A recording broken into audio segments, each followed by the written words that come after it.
Hey, good afternoon. It's Friday, February 11th.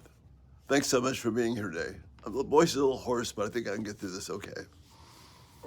We're going to continue looking at what we started yesterday, this ugly but healing triangle that has to take place of sin, repentance, and forgiveness.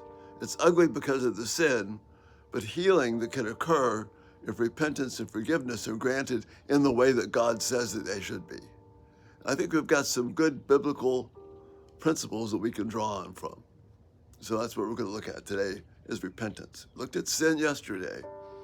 And sin, we have to understand the grievousness of sin, that it's a violent act towards our neighbor, to those that we love, and it's a dishonoring of everything that God has done for us. So it's not just enough to say, hey, I did the wrong thing, I'm sorry. It's not enough to check the box, oh yeah, I shouldn't have done that. But to understand the gravity and depth of sin. Once we've got a hold of that, then we can start to wrestle with the idea of repentance. Repentance is not a formula that we can use to let ourselves off the hook and ease the impact of our wrongness and sin, or the sin's been done to you. So repentance, my definition, repentance is turning away from sin in humble obedience and live in a way that is consistent, that brings about healing and restoration. It's turning away from sin in humble obedience to live in such a way that is consistent with bringing about healing and restoration. So yes, it's a violation of God's law, and that must be acknowledged. But we can't stop there. Too often people want to stop right here. We can't do that. So the first response in repentance is a response to God, which is where David goes in Psalm 51. This response to God is a humble submission from the heart that demonstrates a willingness to change that is consistent with the damage caused by my sin to the person I've sinned against. This means that when it's not always the case, but when there are deep and established patterns of sin and sinful habits, these require a thorough spiritual evaluation and a commitment to healing. A full confession to God and those impacted, along with submission that includes accountability, that's what's being looked at here. Otherwise, we're just kind of glossing over the sin. Again, Psalm 51 helps us.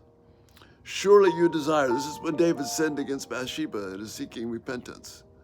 He says, surely you desire integrity in the inner self, in the inner man, in my heart. And you teach me wisdom deep within. In other words, we're getting to the very heart of what's driving that ugly sin in the first place. Purify me with hyssop, and I will be clean. Wash me, and I will be whiter than snow. This is not some formula. This is a repentant person who understands he's dirty from the inside out with this sin and needs to be healed and cleaned by God. So that's the response to God. Now, what about the response to people?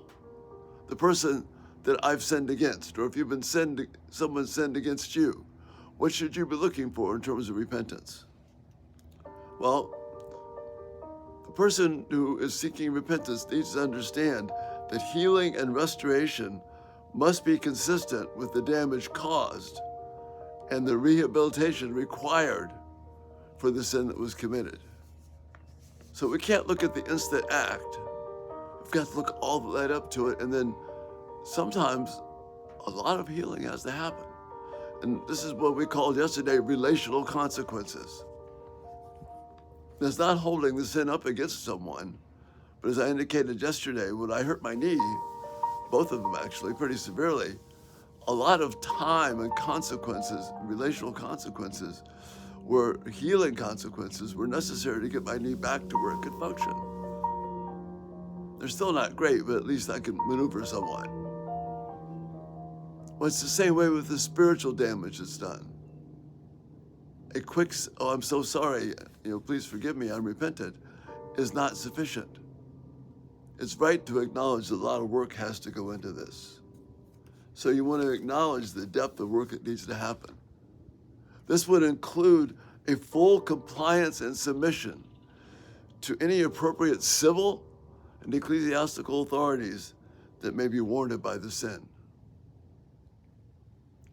If some civil law has been broken, folks in the believing religious community cannot get in the way of this. We have got to take the thing to the civil authorities for appropriate adjudication.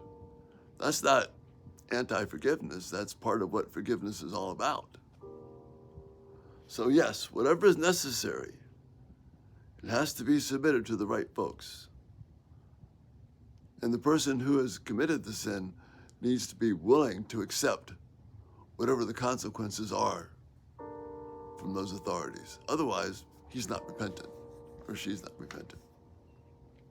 And then submitting to the direction of appropriate third parties for ongoing accountability, evaluation, and protection for the one sinned against. You realize you messed up, you realize you need help in terms of helping this person, and you are probably the worst person to try and bring about the healing without some outside help. So you've got to be open to that. At the very least, the one offering repentance needs to offer wholehearted support for whatever is needed to bring about healing, restoration, and rehabilitation in the person sinned against. And again, we see support for this in Psalm 51. You do not want a sacrifice, or I would give it. You are not pleased with a burnt offering. The sacrifice pleasing to God is a broken spirit. You will not despise a broken and humbled heart, a broken and contrite heart. This type of repentance is consistent with the heart that's broken and contrite. Resisting these things means that full brokenness, full contrition has not been achieved. When repentance is pursued on this level, it shows an understanding of the depth of damage that's been done by the person that you've sinned against and your own sin. And it will bring about a godly sorrow, not a regret, but a godly sorrow, which will eventually bring healing, because that godly grief, that godly sorrow will mean whatever it takes to make this right before God, I'm committed to it. Otherwise, these words offered in repentance are only indicate regret that the problem ever occurred.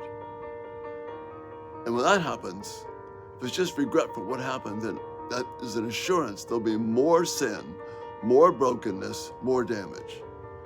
Again, 2 Corinthians gives us light here.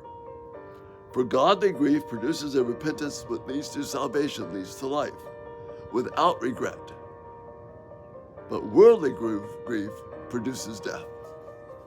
And this is what happens when full-born repentance is not in view. It doesn't produce life, it produces more pain, suffering, and death. This understanding from Psalm 51 and 2 Corinthians 7, this understanding of this level of repentance is needed if it is necessary before forgiveness can be granted. Let me repeat that.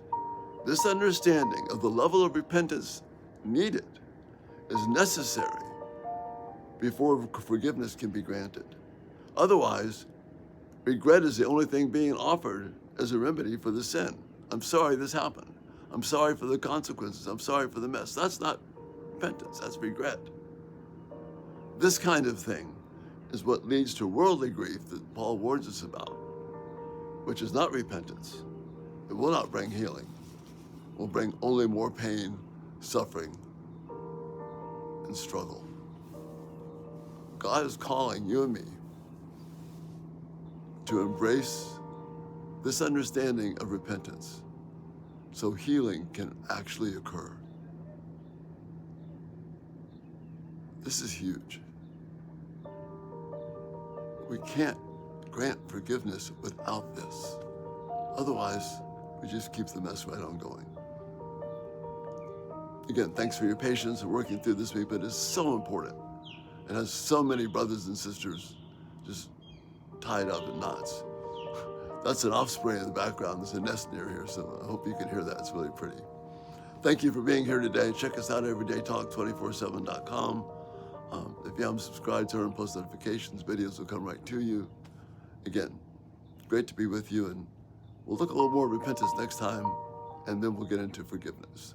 Thanks so much. Have a great day. Bye-bye.